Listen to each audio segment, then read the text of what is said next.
بسم الله الرحمن الرحیم. به نام خداوند بزرگ توانا مهربان. انشالله خوب هستین، کاملا صحتمند، بخیر آمدین. چطور است؟ درسایتان خوب است؟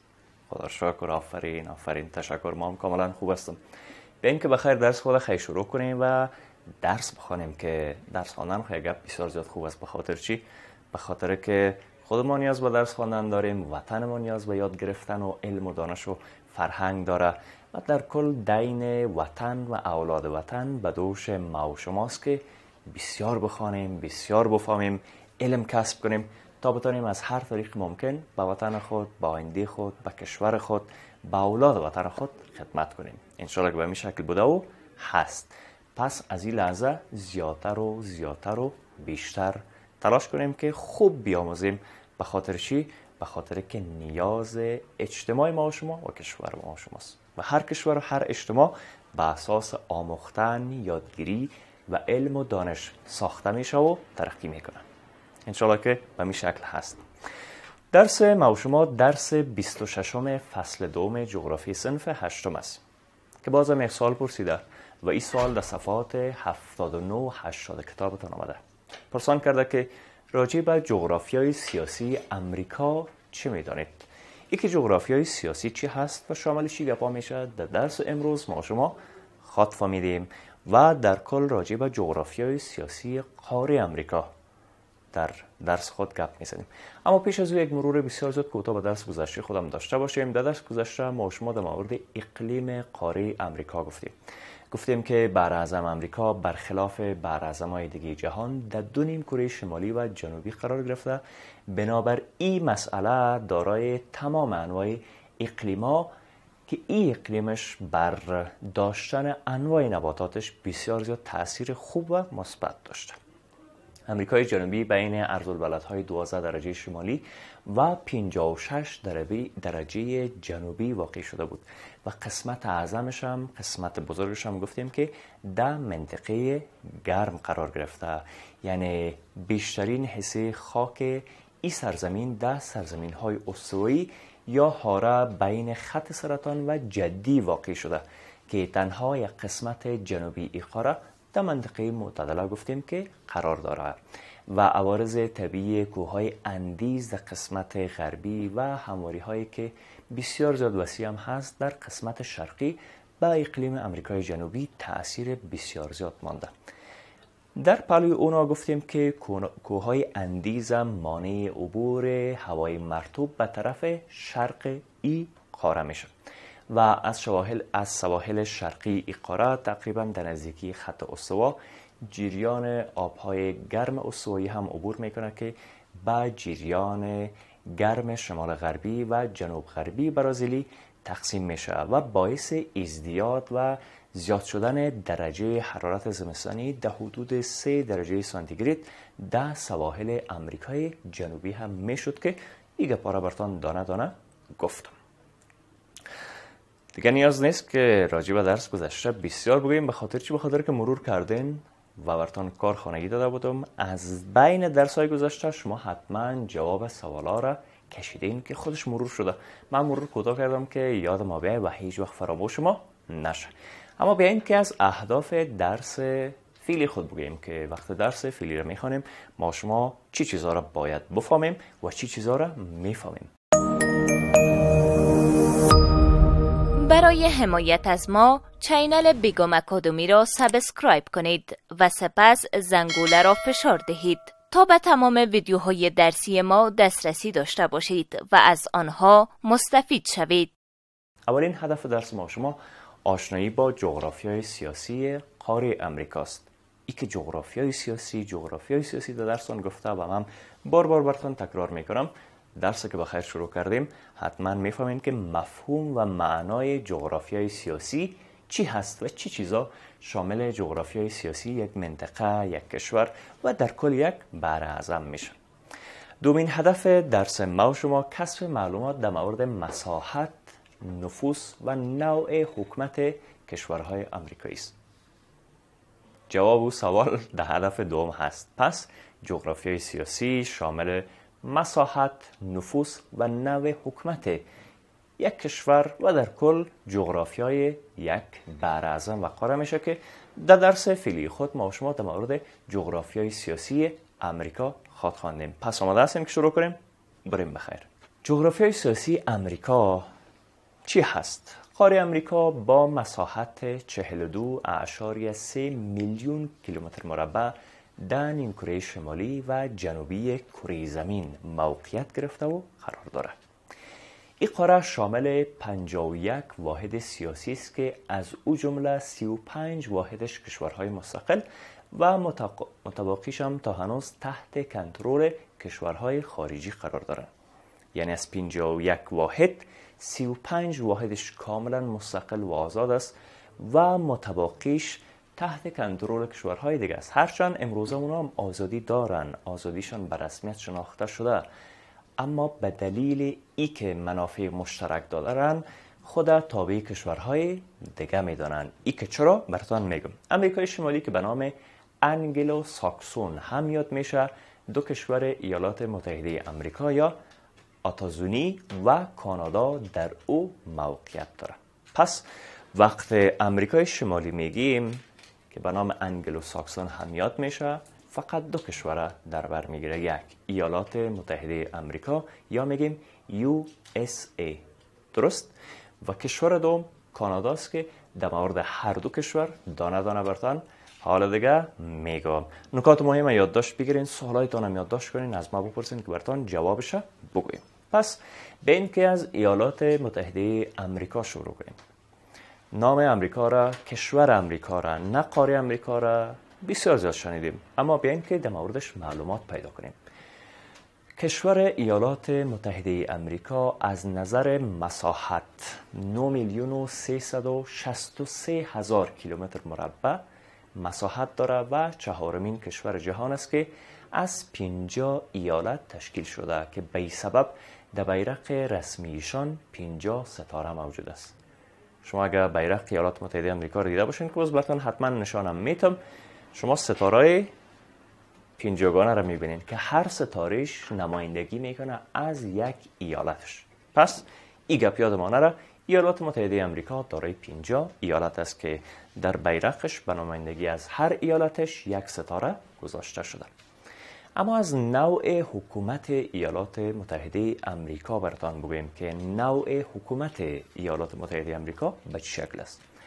نوع حکومت ایالات متحده امریکا فدرالی و رئیس جمهورش هم برای 4 سال توسط انتخابات که یک پروسیجر بسیار زیاد دور و دراز و طولانی داره انتخاب میشه.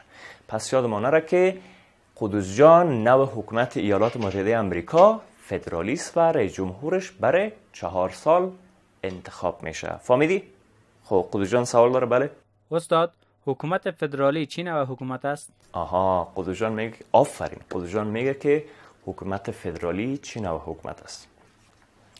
ببینید وقت حکومت فدرالی میگیم به این معناست که ایالات متحده امریکا 50 ایالت داره و هر ایالتش در امورات داخلی و مربوط به خودش کاملا مستقل و آزاد است که خودشان میتونن تصمیم بگیرن، خودشان میتونن که مصرف و بودجه خود تعیین کنن، خودشان میتونن که در امورات درونی در کل مردمش سهم داشته باشه. خود مسئولین محلی او ایالت آدمای با صلاحیت هستن، اما در امورات کشوری و کلان که مربوط تمام ایالات متحده امریکا میشه تابع یک حکومت واحد هستند که در رأس او حکومت یک رئیس جمهوری که بر 4 سال توسط رأی مردم انتخاب میشه و بالاخره رئیس جمهور ایالات متحده امریکا میشه. به این شکل است که نوع حکومت میشه حکومت فدرالی، یعنی یک کشور به 50 ایالت تقسیم شده که هر ایالتش در امور داخلی خود کاملا مستقل و آزاد است، اما در امورات بزرگ و کلان و ملی خود یک کشور تابع یک حکومت مرکزی هستند که ما شما میفهمیم فعلا هم جو بایدن رئیس جمهور امریکاست و تمامی ایالت ها باید تابع حکومت جو بایدن باشه. جواب سوال فهمیدین؟ بسیار خوب، آفرین، قدوس جان فکرش هست. چه خوب یک سوال پرسید. شما هم اگر سوال دارین یادداشت بگیرین از من بپرسین. در مورد امریکا گفتیم، اما در مورد دومین کشور آمریکای شمالی بیاین که کاناداست بگوییم و بفهمیم. بریم از کشور کانادا بگوییم و بگوییم که کشور کانادا دومین کشور است که در امریکای شمالی واقع شده. تشکیلاتش چیست و در کل چی رقم یک کشور است؟ کشور کانادا باشین که مساحتش براتان دقیق بگوییم که گرد نخوره، عددش هم کلان هست. کشور کانادا 9,970,610 کیلومتر مربع که بعد از روسیه وسیع‌ترین کشور جهان هم خوانده میشه مساحت داره. یعنی بعد از روسیه بزرگترین کشور جهان میشه کانادا با مساحت بیش از 9 میلیون کیلومتر مربع. این مملکت از 10 ایالت تشکیل شده و تا فعلا هم گورنر جنرالش به حیث گورنر جنرال تشریفاتی از طرف ملکه انگلستان معرفی میشه که ملکه انگلستان هم چند وقت پیش فوت کرد. جانشین ملکه انگلستان در تعیین گورنر جنرال های هر ایالت و مخصوصا این کشور نقش بسیار زیاد عمده و اساسی را بازی میکنه. چرا؟ دلیل چیست؟ دلیل چیست که از جمله کشورهای مشترک المنافع انگلستان به شمار میره. هرچند کشور مستقل است، آزادی خود حاصل کرده و کاملا آزاد است، اما به خاطر که منافع مشترک با انگلستان دارند در بعضی از کارها، در بعضی از امور خود تابع ملکه انگلستان و در کل انگلستان میدانند که خودش هم یک کشور شاهی است، اما نوع نظام شاهی انگلستان یک نظام تشریفاتی است، در حالی که صدر اعظم داره، پارلمان داره و تشکیلاتش کاملا متفاوت است. نظام شاهی است، اما اون نظام شاهیشان هم کاملا تشریفاتی است. اما از کشورهای آمریکایی بگوییم، کشورهای هشتگانه آمریکای مرکزی به شمول آمریکای جنوبی به نام آمریکای لاتین یاد میشن که مهمترین وجه مشترکشان زبان لاتینی است که در اکثر کشورها زبان رسمی هسپانیایی و در برازیل هم پرتغالی است. بزرگترین کشورهای مشترک المنافع برازیل است که دارای این جمع دقیق بگویم که غلط نشه 8,547,404 کیلومتر مربع مساحت داره و پایتختش هم شهر برازیلیاست. پایتخت برازیل شهر برازیلیاست و کوچکترین کشورش هم ترینیداد و توباگو می باشه. مهمترین شهر برازیل بونس آیرس در آرژانتین است که به نام پاریس امریکا هم مشهور است. به به به. کم نفوذترین کشورش هم که تحت استعمار هست به نام فارکلند است که 2000 نفر نفوذ داره. یعنی کوچکترین کشور است که 2000 نفر نفوذ داره.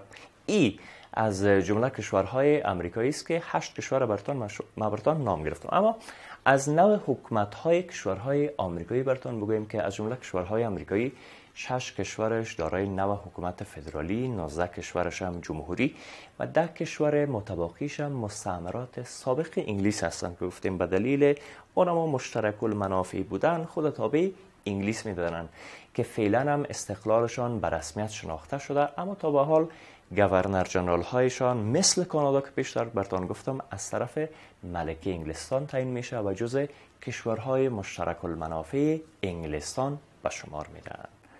خب بازم یک از دست خدا بالا که سوال دارین؟ بله استاد، حکومت جمهوری چی نوع حکومت است؟ بسیار خوب. پیشتر نوع حکومت فدرالی رو تشریح کردم. حالا دیگه سینفیتان میپرسه که خیلی نوع حکومت جمهوری چیست؟ حکومت جمهوری بر اساس رأی مردم از طرف مردم و به خاطر خدمت به مردم انتخاب میشن، تعیین میشن که معمولا در رأسش رئیس جمهور قرار داره، پارلمان هست یا هم رئیس جمهور است و صدر اعظم هم در پالیش است که پارلمان هم دارن. مثلا جمهوری اسلامی پاکستان که هم صدر اعظم داره، هم رئیس جمهور داره و هم پارلمان داره، از طرف مردم همشون انتخاب میشن و در خدمت مردم هستن. انشالله فهمیدین؟ بسیار خوب. بیان که کوتاه درس خود جمع‌بندی کنیم. ما شما در درس امروزی خود در مورد جغرافیای سیاسی آمریکا یا قاره آمریکا گفتیم که در کل آمدیم آمریکای شمالی رو گفتیم که شامل 2 کشور میشد، آمریکا و کانادا.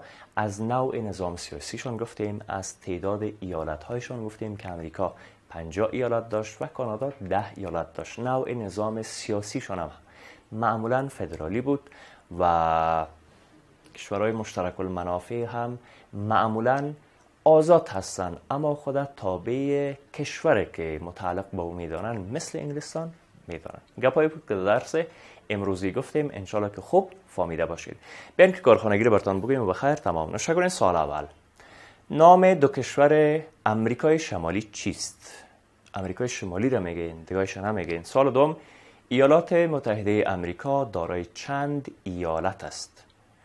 در مورد ایالت‌هایش براتون گفتم، در مورد تعداد ستاره هایی که در بیرق است و دلیل او تعداد ستاره ها در بیرقش براتون تشریح کردم. شما فقط میگین که ایالات متحده امریکا چند ایالت داره. سوال سوم، نوع نظام سیاسی کشورهای آمریکایی چیست؟ بنویسید. شما میگین نوع نظام سیاسی این کشورها فدرالیست، جمهوری است، به چه شکل است؟